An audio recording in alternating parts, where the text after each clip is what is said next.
And so, if you just finish The Devil Wears Prada 2 and are wondering who actually ends up in charge of Runway and why it matters so much, the ending is less about power and more about who truly understands the value of what they are protecting. At the center of a film is battle for control of Runway magazine. Miranda Presley is still the commanding force behind the publication, but her position is no longer secure. With corporate shakeups and new leadership stepping in, there's a real threat that Runway could be stripped down and turned into just another profit-driven brand.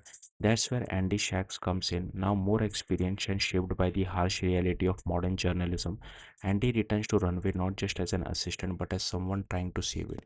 She's seen firsthand how media companies can discard talented people and meaningful work in favor of quick profits, and she doesn't want Runway to suffer the same fate. Things get complicated when new power players enter the picture, people who see Runway as an asset rather than a legacy. Their plan is simple: cut cost, maximize profit, and reshape the magazine into something more commercially efficient.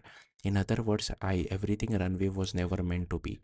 At one point, it looks like the Emily Shartle might take control. She aligns herself with wealthy backing and seems ready to finally step out of Miranda's shadows. But that plan comes with a cost, pushing Miranda out and fundamentally changing the soul of the magazine.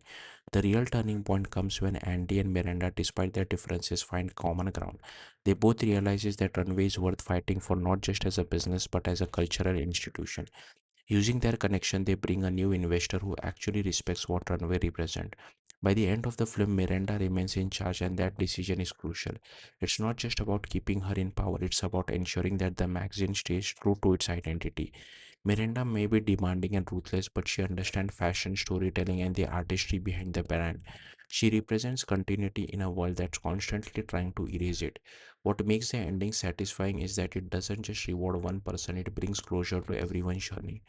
Andy finds a renewed sense of purpose, no longer running away from the industry but actively shaping it.